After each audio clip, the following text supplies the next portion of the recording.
तो दोस्तों welcome to हमारी academy official and my name is Abhyaraj. तो दोस्तों आज के इस वीडियो में हम बात करेंगे Uttar Pradesh power corporation limited. ठीक है, विद्युत सेवा आयोग में उत्तर प्रदेश के बहुत बड़ी वैकेंसी आई है। ठीक है, बहुत अच्छी वैकेंसी आई है। 826 पोस्ट के लिए पूरी वैकेंसी है। और ये जो वैकेंसी है टेक्नीशियन, ठीक है, टेक्नीशियन, ठीक है, इलेक्ट्रिकल के लिए पूरी ये वैकेंसी आई है। इस वीडियो में हम जानेंगे कि टोटल सभी कैटेगरियों के लिए टोटल कुल कितने पोस्ट हैं। ठीक है, और इन सबके साथ साथ इसका शैक्षिक अर्हता क्या है, कौन कौन लोग इस फॉर्म को पूरी तरीके से फिलअप कर सकते हैं, आयु में कितना छूट आपको दिया गया है इसमें। ठीक है, और इन सबके साथ साथ इसका सिलेक्शन प्रोसेस क्या है, क्या रिटर्न एग्जाम होगा, एक बार होगा, दो बार होगा, रिटर्न एग्जाम में कौन कौन से सब्जेक्ट पूछे जाएंगे, ये पूरा कंप्लीट हम देखेंगे। इंटरव्यू है कि नहीं है, कि टाइपिंग का एग्जाम है, कैसा है, ये पूरा कंप्लीट मैं आपको पूरा बताऊंगा वन बाय वन। ठीक है, तो जितने लोग इस चैनल पर नए हो जल्दी से चैनल को लाइक कर दीजिए, सब्सक्राइब कर लीजिए, बेल आइकन पर प्रेस कर दीजिए।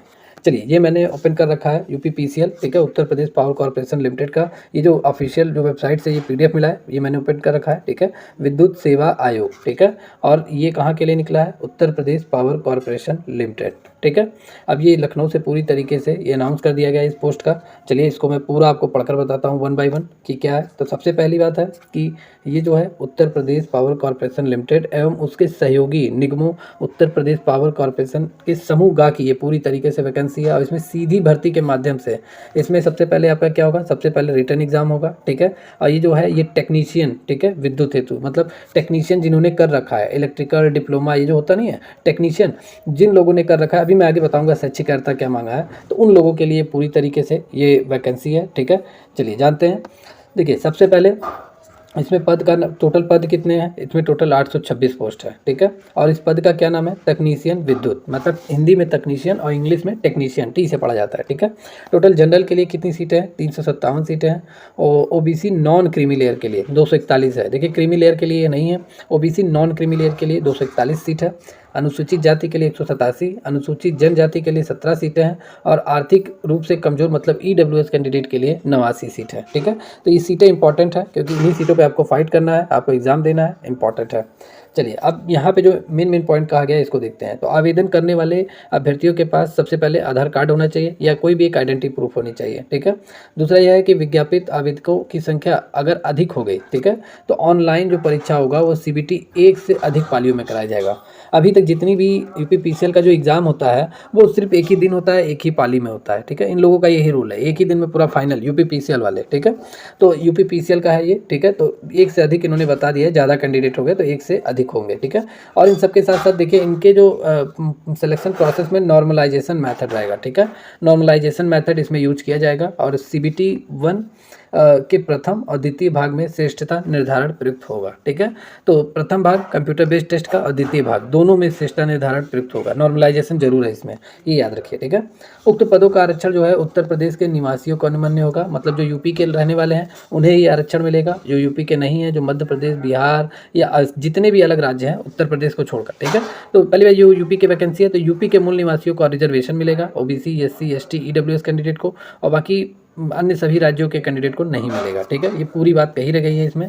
अन्य प्रदेशों के अभ्यर्थी अनारक्षित मतलब उनको जनरल में काउंट किया जाएगा। ठीक है, जनरल कैटेगरी में काउंट किया जाएगा। ठीक है, चलिए आगे देखें। ये है केंद्र एवं राज्य सरकार अन्य विभाग की सेवा से निष्कासित व्यक्ति उपयुक्त पदों हेतु अर्ह नहीं है, मतलब जो केंद्र और राज्य सरकार या अन्य विभाग से जो सेवा से निष्कासित व्यक्ति हैं, निकाले जा चुके हैं, ठीक है, वो इस वैकेंसी के लिए एलिजिबल नहीं है। अब इनमें वेतनमान जान लेते हैं, सैलरी क्या आपकी रहने वाली है। तो 7वें वेतन आयोग के तहत इन्होंने सैलरी डिसाइड कर रखी है। इस 7वें वेतन आयोग के तहत इसमें आपका जो ग्रेड पे लेवल है यानी वेतन मैट्रिक्स लेवल, सबसे पहले वो आपका लेवल 4 के अकॉर्डिंग 27,200 रुपये रहेगा।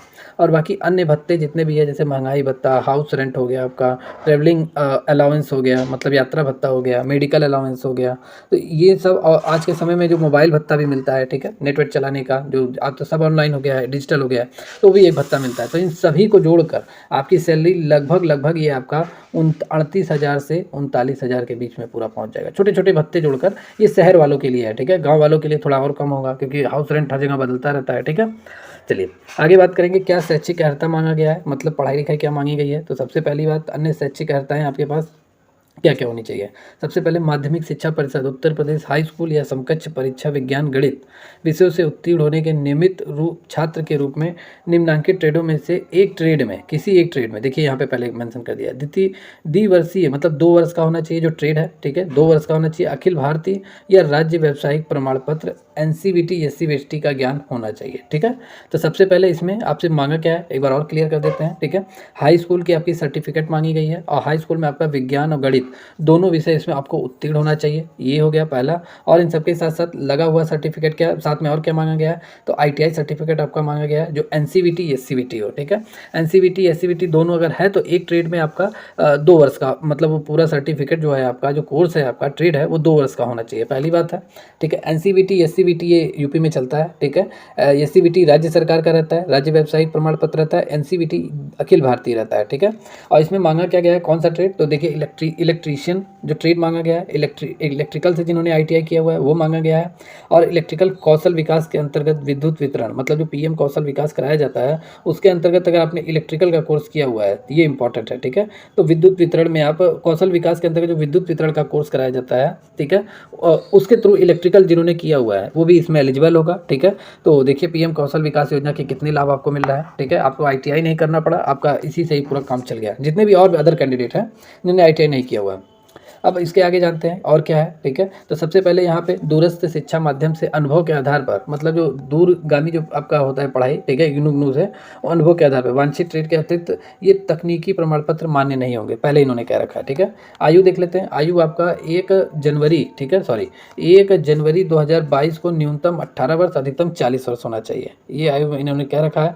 40 वर्ष बहुत हो गया, बहुत सारे लोग इसमें इंक्लूड हो जाएंगे 40 वर्ष पे, ठीक है। अब आयु में अनुमन्य छूट क्या है, मतलब पूरी तरीके से छूट क्या दिया गया आयु में, अनुसूचित जाति, अनुसूचित जनजाति, अन्य पिछड़ा वर्ग, ठीक है, और भी नॉन क्रीमी लेयर को जोड़ा गया है, जिनके सभी परिवार की आय इनकम 8 लाख से अधिक नहीं है, वो नहीं है, 8 लाख से कम ही है, ठीक है, वो नॉन क्रीमी लेयर में आते हैं। और इन सबके साथ साथ स्वतंत्रता सेनानी, ठीक है, के आश्रित मतलब स्वतंत्रता सेनानी के जो परिवार वाले होते हैं उनको भी इसमें शामिल किया गया है। स्वतंत्रता सेनानी आश्रित उत्तर प्रदेश का मूल निवासी होना चाहिए, ठीक है, कि अभ्यर्थियों को उत्तर प्रदेश का मूल निवासी माना गया है और उनको आयु में कितना 5 वर्ष का छूट दिया गया है, इंपॉर्टेंट है। आयु में छूट के लिए OBC, SC, ST, OBC non creamy layer और स्वतंत्रता सेनानी इन सभी को 5 वर्ष की छूट दी गई है और ये सभी उत्तर प्रदेश के निवासी होने चाहिए, ठीक है। आगे अगर हम बात करेंगे भूतपूर्व सैनिक या उत्तर प्रदेश के परिभाषित कम से कम 5 वर्ष सेवा की उनके द्वारा पूर्ण रूप से 3 वर्ष को जोड़ते हुए अधिकतम 15 वर्ष तक छूट अनुभव है, ठीक है। भूतपूर्व सैनिक को 15 वर्ष तक छूट दिया गया है। और इन सबके साथ साथ जो और इम्पोर्टेंट है वो भी देख लेते हैं, ठीक है। चलिए आरक्षण अब हम देख लेते हैं। आरक्षण यहाँ पे अगर हम बात करेंगे, ठीक है, आरक्षण का लाभ लेने के लिए आपको यूपी का निवासी होना चाहिए, अनुसूचित जाति जनजाति, नॉन क्रीमी लेयर और भूतपूर्व सैनिक, ठीक है, इन सभी को ये देखिए नॉन क्रीमी लेयर, आर्थिक रूप से कमजोर, भूतपूर्व सैनिक, स्वतंत्रता सेनानियों के आश्रित को उत्तर प्रदेश के मूल निवासी अगर वो नहीं है तो उन्हें सामान्य अनारक्षित के अंतर्गत ही वो आवेदन करें, मतलब जो यूपी के लोग नहीं हैं, ठीक है, अगल बगल राज्यों के, तो वो जनरल के रूप में ही काउंट होंगे और उसी के रूप में वे आवेदन करें, ठीक है। अब आरक्षण हम बाद में देखेंगे, थोड़ा इंपॉर्टेंट देख लेते हैं और क्या क्या है, ठीक है। चलिए आरक्षण के बाद हम देख लेते हैं यहाँ पे टोटल शुल्क कितना लग रहा है, ठीक है। आवेदन शुल्क कितना है, तो आवेदन शुल्क आपका SC ST के लिए आपका कितना है, जो उत्तर प्रदेश का मूल निवासी होना चाहिए 826 रुपये है, ठीक है। और अन्य सभी के लिए मतलब OBC, जनरल, EWS इन सभी के लिए आपका 1180 रुपये लगेगा, ठीक है। और ये आप किसी भी माध्यम से debit, credit, banking, net banking, state bank of India के चालान के थ्रू जमा कर सकते हैं, ठीक है। और इन सभी के अतिरिक्त और कोई भी माध्यम स्वीकार नहीं होगा, ठीक है। तो ये कहा गया है ये धनराशि को लेकर, ठीक है, मतलब आवेदन शुल्क। अब और इसके साथ साथ जानते हैं, अभी तो ये इंपॉर्टेंट नहीं है, पहले आपका एग्जाम हो जाए फिर उसके बाद आवेदन का जो डॉक्यूमेंट वेरिफिकेशन, इसके लिए मैं अलग से एक वीडियो बना दूंगा, ठीक है, इंपॉर्टेंट ये सब उसी में आएगा। चलिए चयन प्रक्रिया जान लेते हैं क्योंकि ये इंपॉर्टेंट है, आपका एग्जाम सबसे पहले है तो सबसे पहले यही जानिए। डॉक्यूमेंट वेरिफिकेशन तो इसके बाद आएगा, फिर मैं आपको एक कंप्लीट वीडियो बना के दे दूंगा। चयन प्रक्रिया की अगर हम बात करें तो सबसे पहले चयन प्रक्रिया में इसमें CBT के आधार पर होगा। इसमें आपका लिखित परीक्षा जो होगा का प्रथम 2 भागों में होगा, ठीक है। और इन सबके लिए टाइम कितना दिया गया है, 3 घंटे दिया गया है, ठीक है। अब यहाँ पे जानते हैं 3 घंटे मतलब प्रथम भाग में जो होगा आपका, ठीक है, प्रथम भाग में आपका लिखित परीक्षा होगा। नीलेट मतलब जो CCC संस्था जो है नीलेट, ये कंप्यूटर ज्ञान से संबंधित वस्तुनिष्ठ प्रकार का प्रश्न पत्र पूछेगी, ठीक है। इसमें आपका टोटल प्रश्न कितने होने चाहिए, 50 प्रश्न होगा। एक प्रश्न पे आपको 1 अंक मिलेगा और यह परीक्षा अधिकतम 50 अंकों की होगी, ठीक है। गलत उत्तर के लिए आपका कोई नेगेटिव मार्किंग है, हाँ है, ऋणात्मक अंक आपको 1/4 दिया जाएगा, 1/4 अंकों की आपकी कटौती होगी। तो ये इंपॉर्टेंट था जानना, ठीक है। चलिए इसमें आपको टोटल 50 अंक क्वेश्चन आएंगे पर, ठीक है। 50 क्वेश्चन 50 अंक के होंगे आपके। एक क्वेश्चन 1 मार्क्स का होगा और 1/4 नेगेटिव मार्किंग होगा। ये जब हो जाएगा आपका, ठीक है, कंप्यूटर ज्ञान की प्रथम परीक्षा में कम से कम आपको 20 अंक तो जरूर लाना है, 50 में 20। अगर इतना आप नहीं लाएंगे तो आप फेल साबित कर दिए जाएंगे। आपको लिखित परीक्षा के द्वितीय भाग का आप पेपर देने को पाएंगे, लेकिन ये पूरी तरीके से इसका मूल्यांकन नहीं होगा। तो कंप्यूटर ज्ञान में आपको 20 अंक लाना जरूरी है, ठीक है। अगला कहा गया है कंप्यूटर ज्ञान के प्रथम भाग में जो आप अर्जित अंक करोगे 20 अंक, ये मेरिट में नहीं जोड़ा जाएगा, ये क्वालिफाइंग नेचर का है, ठीक है। द्वितीय भाग से संबंधित पाठ्यक्रम में वस्तुनिष्ठ प्रश्न पत्रों का मतलब, वस्तुनिष्ठ प्रकार का मतलब आपका 4 विकल्प वाला होगा, ठीक है। जो 4 विकल्प वाले क्वेश्चन में अधिकतम अंक सभी के सामने रहेंगे, ठीक है। यहाँ पे देखिए क्या कह रहा है, यहाँ पे कह रहा है कि प्रत्येक प्रश्न 1 अंक का होगा। गलत उत्तर के लिए 1/4 की माइनस मार्किंग होगी, ऋणात्मक अंक दिया जाएगा। और इसमें द्वितीय भाग में आपका कौन कौन सा सब्जेक्ट आएगा। सबसे पहले सामान्य अध्ययन तार्किक ज्ञान, मतलब ये जीएस के क्वेश्चन आपके रहेंगे। 20 क्वेश्चन 20 अंक का रहेगा, ठीक है। फिर आपका हिंदी आता है, हिंदी हाई स्कूल स्तर का होगा, इसमें आपके 15 क्वेश्चन 15 अंक के होंगे। फिर उसके बाद आपका अंग्रेजी आता है, वो भी हाई स्कूल स्तर का होगा, ज़्यादा कठिन नहीं होता है, ठीक है। 15 क्वेश्चन 15 अंक का होगा। फिर इसके बाद आपका तकनीकी ज्ञान विषय, ये आपका इंपॉर्टेंट है, इसमें टोटल 150 क्वेश्चन 150 अंक का होगा।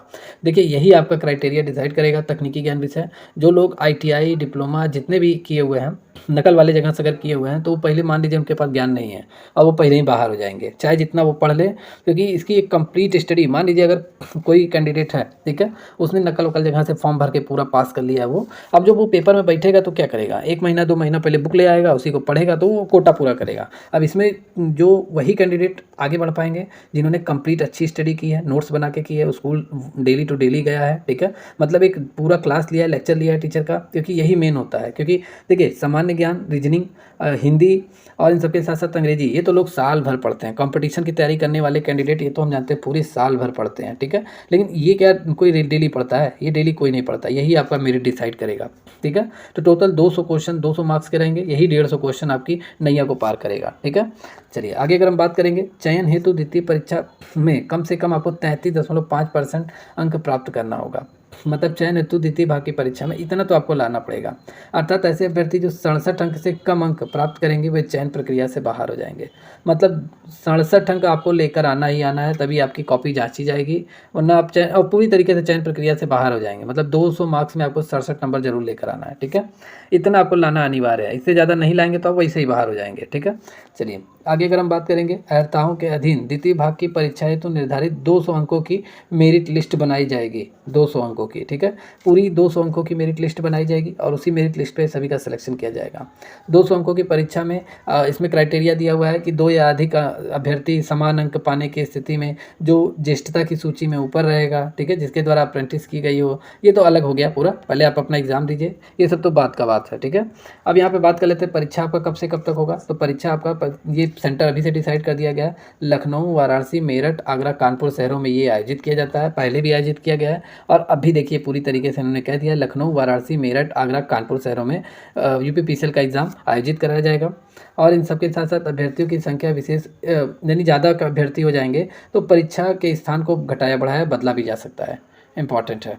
और आवेदन करने के लिए आपको यहाँ पे इन्होंने पूरी तरीके से कह दिया है कि आवेदन कैसे करें। तो यूपी पावर कॉरपोरेशन लिमिटेड की वेबसाइट है जो UPPCL.org, ठीक है, इस पर जाइए, खोलें और इस पर पूरी तरीके से ऑनलाइन आवेदन करें। तो दोस्तों ये इंपॉर्टेंट है, आपके जितने भी लोग UPPCL का एग्जाम भरने जा रहे हैं, ठीक है, वैकेंसी फिल करने जा रहे हैं, उनके लिए वीडियो वेरी मोस्ट इंपॉर्टेंट है, ठीक है। मैंने आपको सिलेक्शन प्रोसेस बताया पूरी तरीके से। अब ये जो है ये पूरा आपका ऑनलाइन आवेदन कैसे भरना है ये सब है, तो ये तो अलग हो गया, ठीक है। जो खास था इंपॉर्टेंट था वो मैंने आपको बता दिया। ये देखिए नॉर्मलाइजेशन मेथड भी होगा, ठीक है, नॉर्मलाइजेशन मेथड की ये थियरी पूरी दी गई है, ठीक है, पूरी थियरी नॉर्मलाइजेशन मेथड का दिया गया है, ये पूरा फार्मूला है, ठीक है।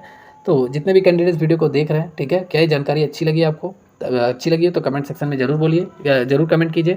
और अगर UPPCL से कोई भी अपडेट आता है, छोटी बड़ी जितनी भी लेटेस्ट अपडेट आती है वो आपको इस चैनल के माध्यम से तुरंत मिलती रहेगी। तो जल्दी से इस चैनल को लाइक कर दीजिए, सब्सक्राइब कर लीजिए, बेल आइकन पर प्रेस कर दीजिए, ठीक है। और इस वैकेंसी को आप पूरी तरीके से अच्छे से भरिए, क्योंकि सीट बहुत ज़्यादा है, 826 बहुत अच्छी सीट है, यानी समझ लीजिए बहुत ज़्यादा सीट है। आप तैयारी में लग जाइए जितने लोग इस फॉर्म को फिलअप कर रहे हैं। और मेरा मानना यही है कि मैथ, रीजनिंग ये सब तो आप डेली पढ़ते हैं, आप अपने तकनीकी ज्ञान के विषय के लिए इसको अच्छे से तैयार कीजिए, इंपॉर्टेंट है, ठीक है।